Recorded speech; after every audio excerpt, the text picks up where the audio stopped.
Hello everybody, welcome back to the channel. We have another reaction video today with Monsieur Z. He just did a video recently about the so-called factions within the Democratic Party. Now, I know he's not a Democrat, so with him being someone who hasn't worked or been in the Democratic Party at all, it'll be interesting to see how he comes up with these and what he thinks.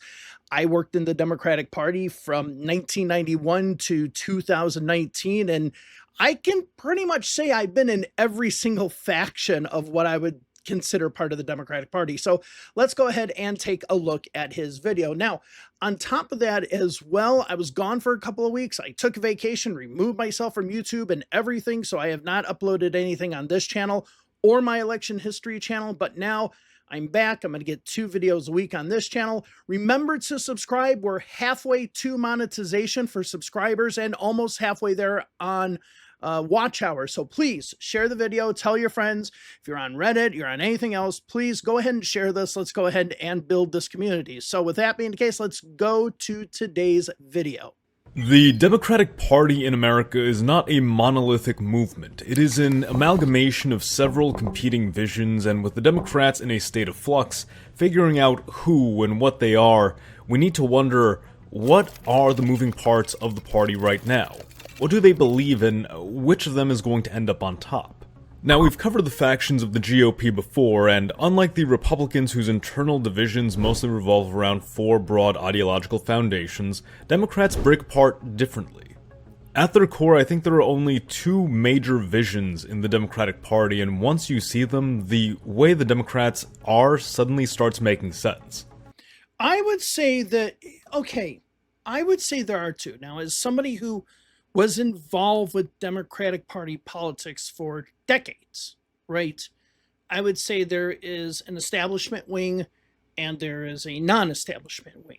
And then within definitely the non-establishment wing, you have infighting, whereas the establishment wing is more about making sure that those who have a D next to their name are the ones that win. And the most important factor for those people is electability. So I think the people who are on the on the side of the non-establishment are more likely to be progressives, economic progressives, or whatever. The ones in the establishment are more likely to be Democrats win, but will be more likely to be far left on the social justice warrior issues. Though I think you can see that break into both parts. A consequence of America's 2-party system is that every faction which may have been its own party otherwise is instead forced to operate within the framework of what is essentially a massive coalition disguised as one of the 2 parties. When those coalitions break, that's when you get third parties and realignments. That's just the reality history demonstrates for us. Within the Democratic Party, I've identified several specific factions who I believe fall into 2 broad ideological camps. The first of those are the Democratic Liberals, and as the name suggests, these are individuals who broadly support social liberalism and a strong belief in democratic principles and the expansion of participation in the democratic process. I initially considered separating this faction into 2 camps at first, true Democrats and social liberals, but the more I looked into it, the harder it was to detach one from the other. We'll explain that more thoroughly once we get into the actual factions of this group, which has 4. But I question whether one of those 4 actually belongs there at all. So yeah, already we're dealing with something a little bit more complicated than the GOP's factions. If I were to sum up the values of this whole group in one word, it would be inclusion. Participation of as many people in the political process as possible, pluralism, and an openness to groups which are seen as excluded or marginalized. As for our second ideological camp, we have the Reformers. These are Democrats defined by a belief in the transformation of the United States through major economic, innovative, and developmental actions. These are Democrats more interested in broad quality-of-life issues rather than social and cultural issues as their Democratic liberal counterparts are. I've identified 5 distinct sub-factions of Reformer Democrats. Something I found fascinating as I contrasted my analysis of Republican factions with Democratic factions is that while overlap was common among the GOP, the divides there were far more pronounced. There were definitive areas of non-compromise, but with Democrats, yes, there is a sharp contrast in terms of priorities and principles, but there was almost a consistent permeation of particular values across nearly all factions, just at different quantities. Which, in short, means that the Democrats seem to have far more common ground with each other despite their competing visions. It also... Yeah, and I think that goes into how we see elections, right? Within the Democratic Party. I do believe that the Democrats, at the end of the day, they look, okay, our candidate didn't win. I think Bernie and Hillary is a perfect example.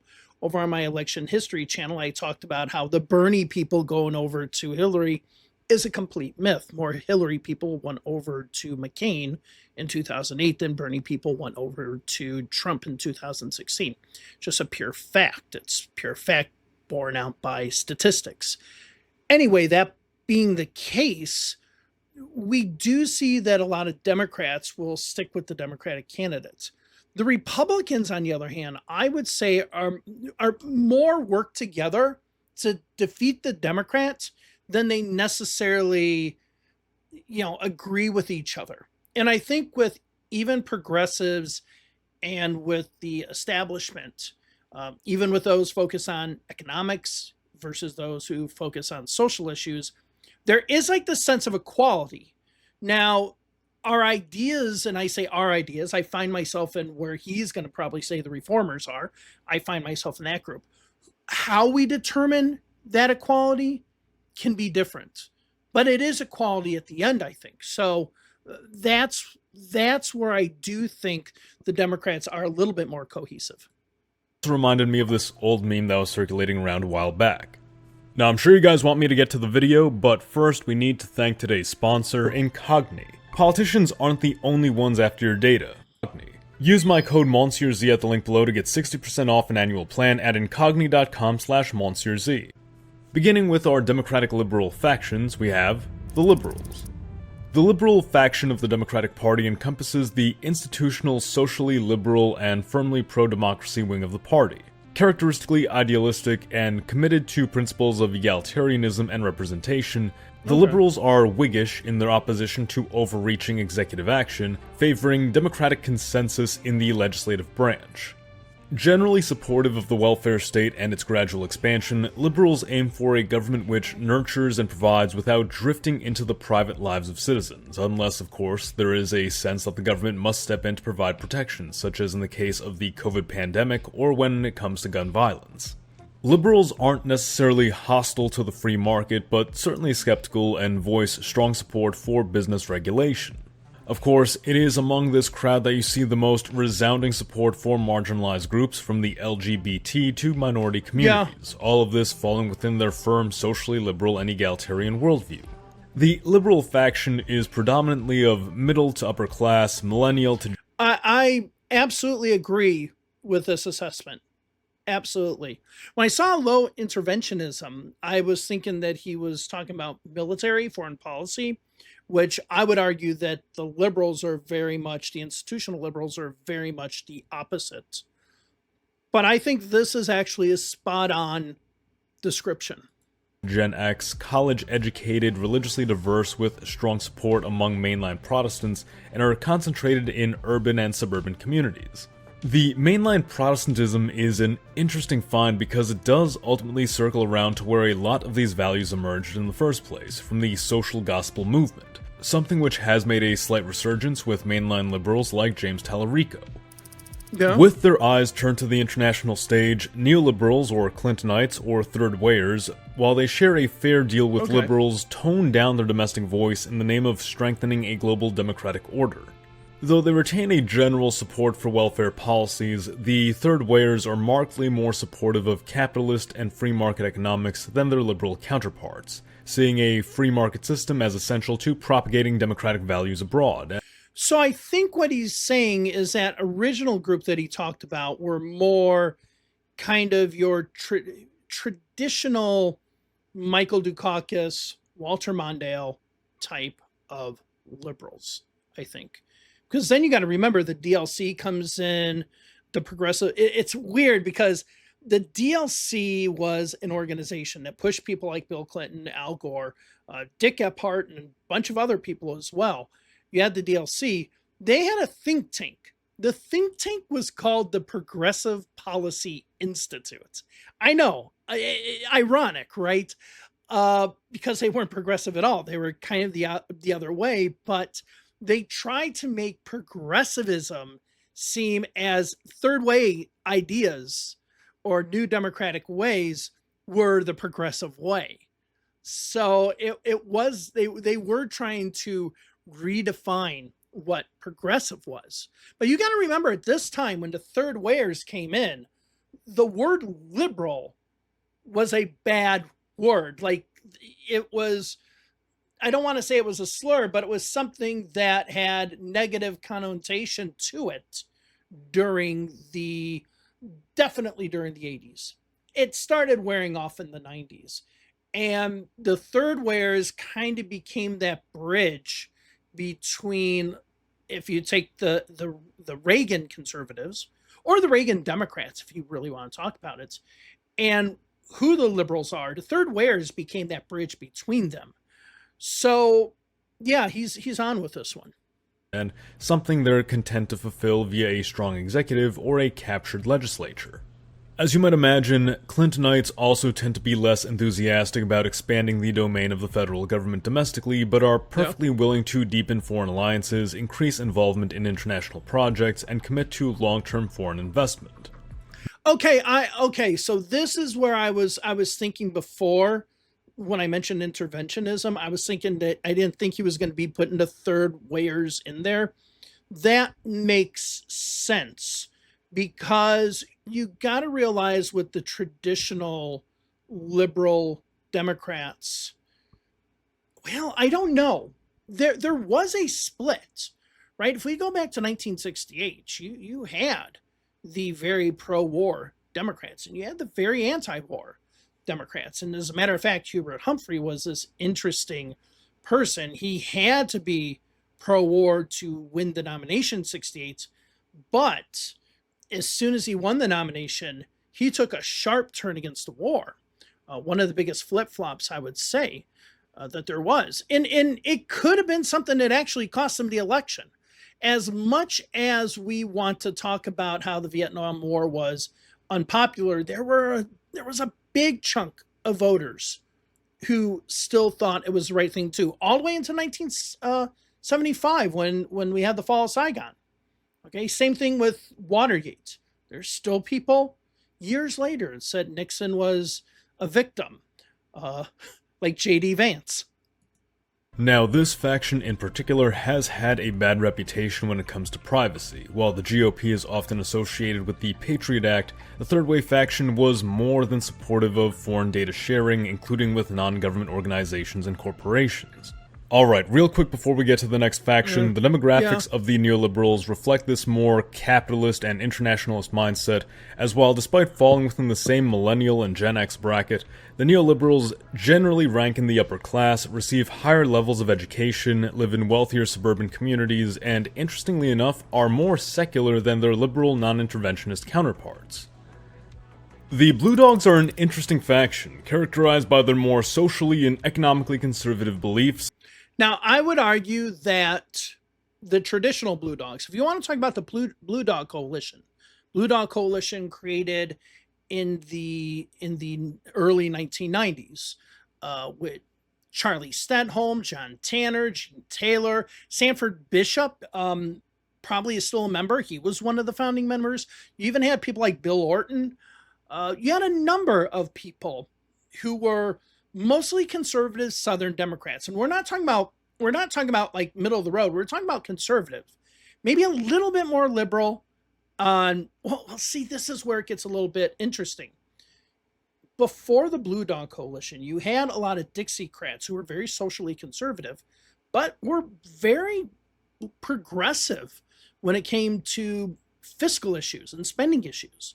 I mean, one of the things that George Wallace is known for in Alabama is the expansion of the education system. And if you look at a lot of the Southern governors back in the 1950s, 1960s, a lot of them, the segregationist ones, were known for this big expansion in not just, K through 12, but particularly vocational schools and stuff like that.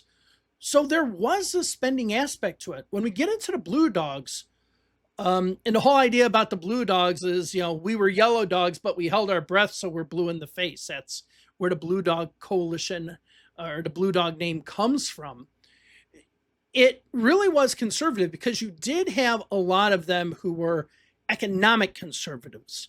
They were social conservatives. They used to be called like the boll weevils before that because a lot of them were from Texas. But as in boll weevils were like a insect or a bug or maybe it was a mammal. I don't know. It was something that would like destroy crops, particularly cotton and stuff like that. So you had the boll weevils. They became the Blue Dog Democrats. And I would say that nowadays they would fit in within the GOP. Or the never Trumper GOP. But then you got people like Gene Taylor of Mississippi, who took over Trent Lott's congressional district down there in the southern part in the panhandle of Mississippi, who eventually became a Republican and ran as a Republican in his old congressional district and actually lost. I would not put Blue Dog Democrats, what we would consider traditional Blue Dog Democrats, in this group, because I don't think they exist anymore. They still rank well within the Democratic liberal camp, as while they may be conservative by Democratic standards, they still fall too far outside of the Republican orthodoxy and are generally treated as bipartisans capable of working with both parties. Their defining feature is probably their fiscal conservatism and support of a strong military, aiming to rein in welfare spending while championing investment in national security. Notably older than the last two, Blue Dogs generally fall within the Gen X and Baby Boomer generations, are middle class, concentrated largely in the South and Appalachia, and are overwhelmingly Christian. And again, I don't think that faction exists anymore within the Democratic Party. There is still a Blue Dog Coalition, and I think most people are a member of it to try to get reelected. But if you look at the members who are of the Blue Dog Coalition nowadays, the people who founded it, like I said, the Charlie Stenholms, Gene, all those people who supported the Gene Taylors and all those, they would laugh at these people right now who identify as the Blue Dogs. To them, the people who are into Blue Dogs nowadays would be considered liberals or progressives. The last major member of the Democratic liberal camp is one I struggle to even classify in this section. These are the Decolonization Democrats. Socially speaking, they're not particularly liberal. Politically speaking, they are not particularly democratic. But they do benefit from democratic liberals in almost every way. Decolonization Democrats are a faction defined almost exclusively by racial issues, particularly the influence, representation, and political power of racial minority groups. Inclusion is important to this faction, but that is, inclusion of them in everything else. Inclusion of you or other groups in their affairs, not so much. That isn't liberal. If anything, it's conservative of their own culture, nationalistic, and that extends to religion as well, as this faction is probably the most staunchly religious of the Democratic Party, with some 70 to 80% identifying as Christian. This faction should really be its own thing separate from both camps, since it doesn't fit cleanly into either and arguably only aligns with the Democrats because it sees them as a kind of lesser of evils it can use to push forward. Well, and I would even describe this group as like a third group. Okay, and it'll be interesting to see what he considers the reformers. But the Decolonization Democrats, I think here he's saying something that a lot of Democrats will take offense to, though this is not incorrect. Even with this identitarianism, I think it bleeds into all sides of the Democratic Party. So mixed economic leftism, that is very much the case. In the UK, they call them champagne socialists, right? You have people who are the, let's say, social justice warriors and want to fight for racial equality, but not necessarily economic equality. Okay, if it is, it's at the behest of racial equality. Forward its own agenda. Now, that's not to say there isn't overlap, but the faction isn't married to ideology as much as it is married to identity. And you have seen at times members of this faction align with the reformers. Demographically, this population is widely represented. But then I would say you find people in this group identify with the traditional, with the New Wayers, for example. Like if we want to talk about Hillary Clinton being a New Wayer, okay, she very much was in identitarianism. Very much. It was like, fight song, woman, break the glass ceiling. So I don't think you could just put in the reformers. I think, as a matter of fact, if we're talking about identitarianism, I would put that more in the traditional Democratic group than I would the reformers. Across the generations, and is best represented by African Americans, Amerindians, and some Hispanic Americans and Asian Americans.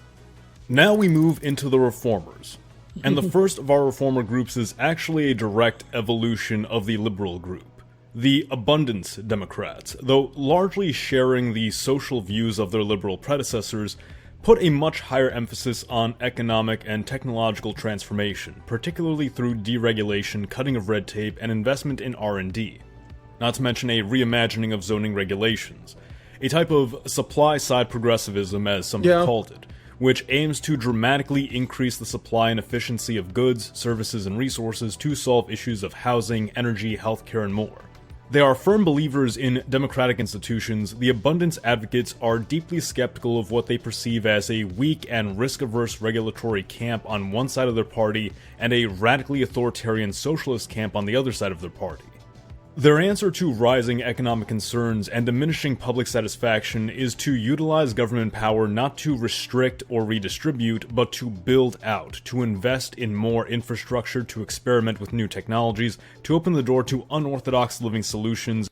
And all of this goes to, you must cut taxes and deregulate, right? This is, and I think he has the little symbol that he does with the sunglasses and all that. It very much sounds like what California Democrats are. This is very much who they are. It's about it, to me, it's almost like Reaganomics, but trying to put a conservative twist on, or a liberal twist on it. But it's the same thing. It's just using different technology, because we're not talking about the goods and services and other things. Now we're talking about things like technology, things that are not tangible, like AI and everything like that. So I personally, to me, I think these are the people who are the problem in the Democratic Party. And to lift barriers that impose artificial scarcity and raise costs. In some ways, they are to the Democrats what a lot of the radical libertarians within Republican circles are to that side of the aisle. Obviously, it's not one-to-one, but there is a shared belief that if you were to deregulate and encourage more growth and economic freedom, you could solve a lot of societal problems.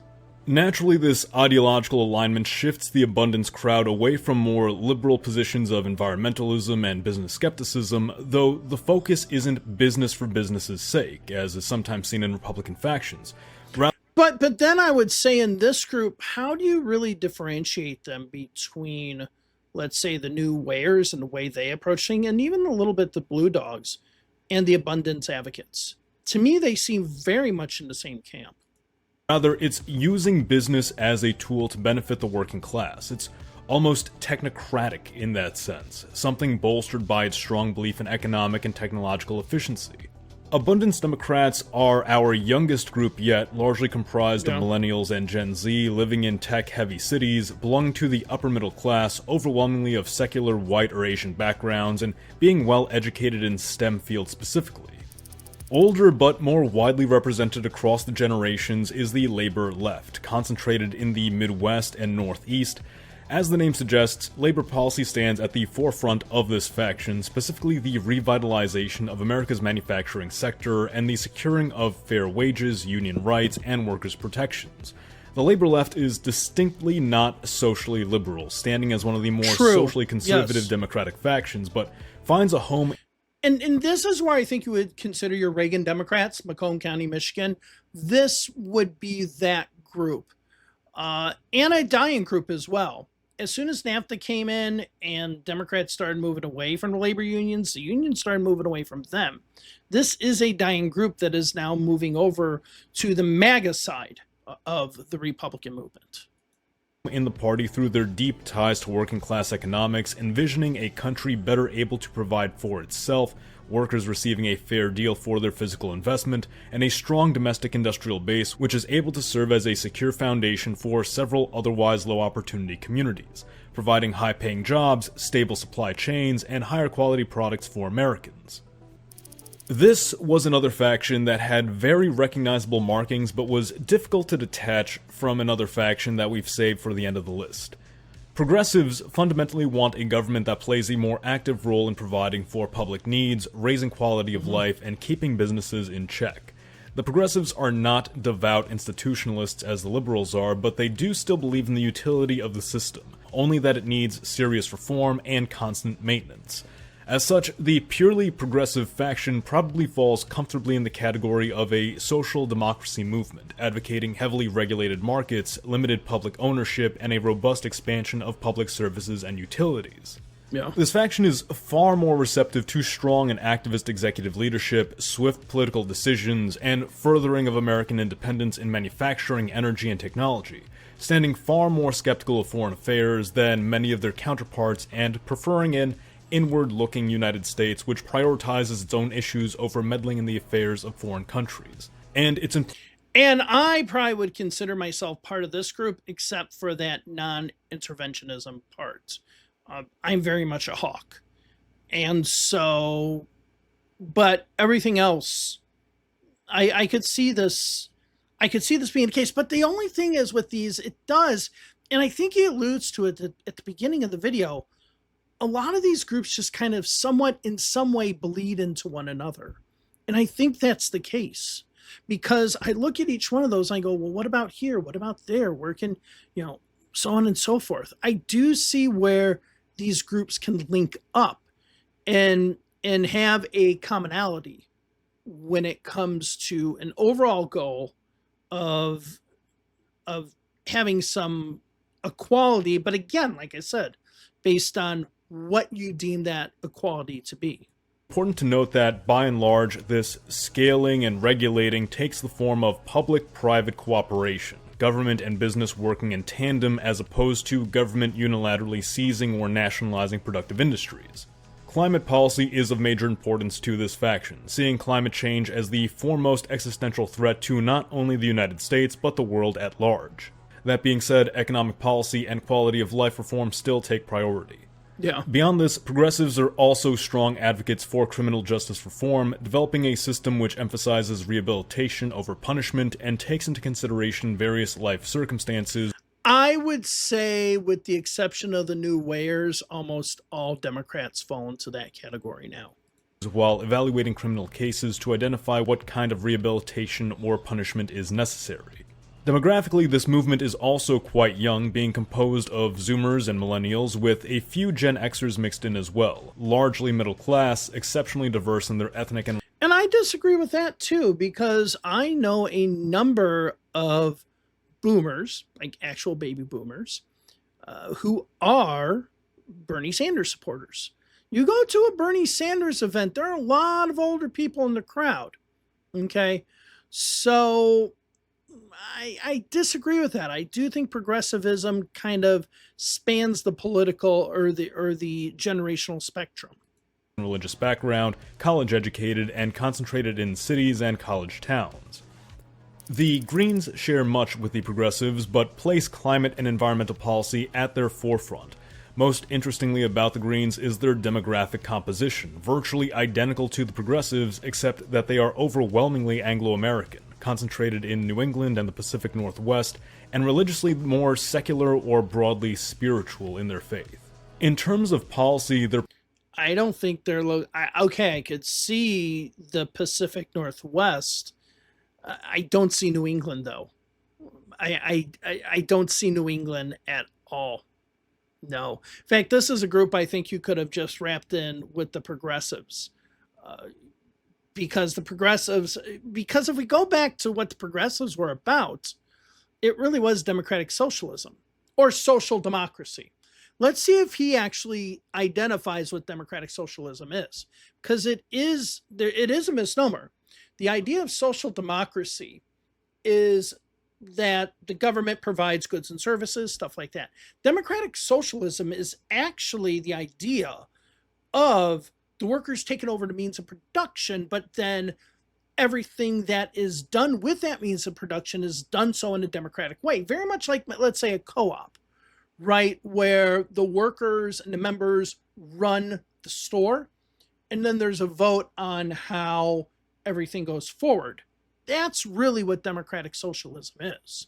priorities are clean and renewable energy, cracking down on carbon, fossil fuels, and their byproducts, including plastics, But same with promoting healthy progressives. living and well-being among the American public, etc., etc. If the progressives could be aligned with social democracy, the left populists are best described as democratic socialist, and at first it seemed difficult to differentiate Okay. the progressives from the left populists, but a clear divide was visible in the who's and how's of power. Whereas the progressives would seek a more activist state that reigns in the private sector, left populists see the private sector and the market economy as Okay. fundamentally flawed and something which not only Okay, I see where he's seeing this divide. That makes sense. That actually makes sense.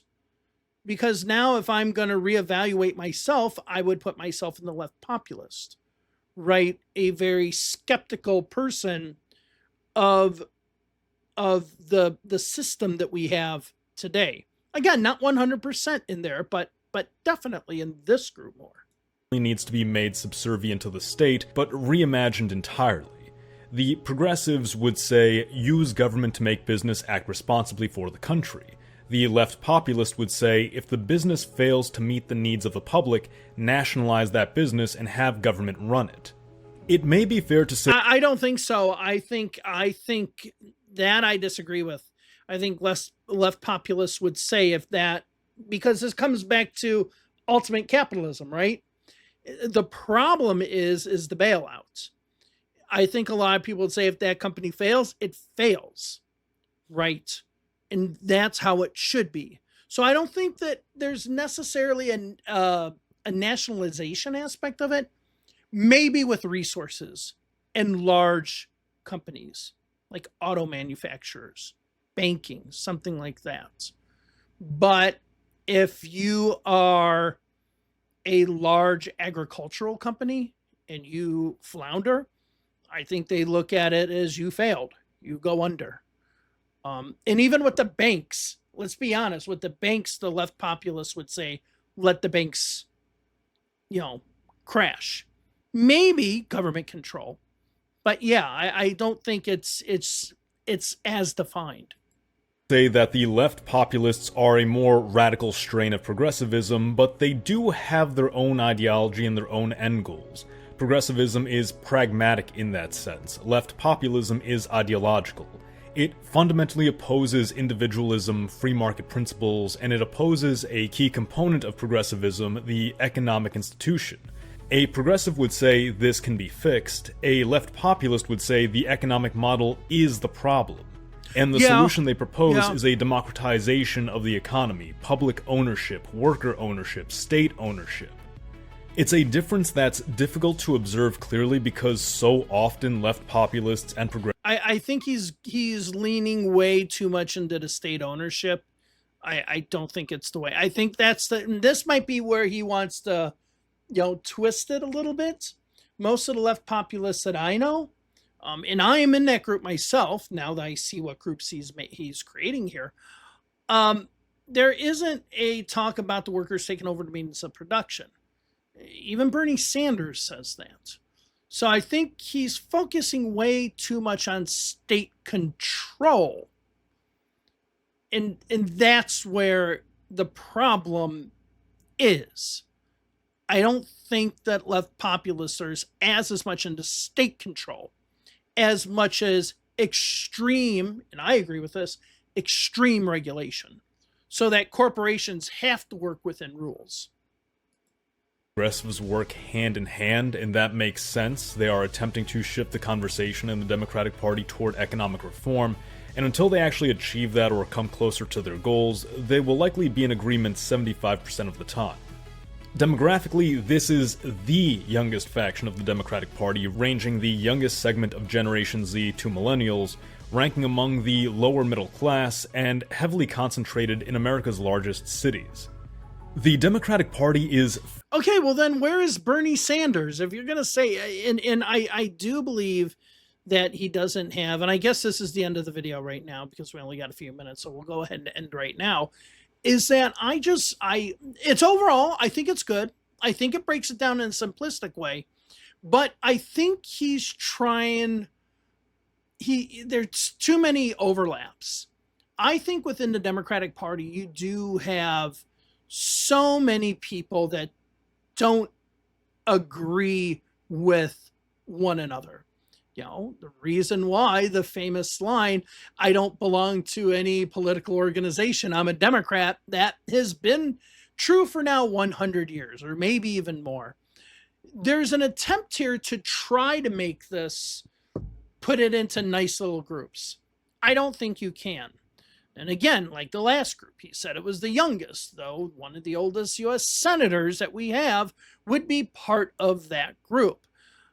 I think he tried to put too much into certain silos, tried to cram a lot where it's not necessarily easy to do. But that being said, I think it's a good attempt. I think that maybe he tried to bite off more than he could chew, but I think anyone trying to put these people in these groups, in these silos, you are taking on a gargantuan task by trying to do that.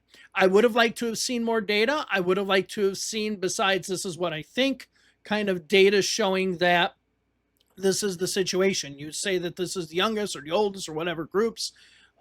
Give me the data that says that. Go to the ANES data, find that out. So the lack of data makes this just purely, this is what I believe. But I think if we're going to look at it at 30,000 feet and say, this looks like an overall way in which we can look at it, not bad. I'm going to say not bad. All right, so that's all for today's video. I'll see you in the next one. Have a wonderful day wherever it is you are, and see you next time. Make sure to join Patreon, all right? Bye-bye.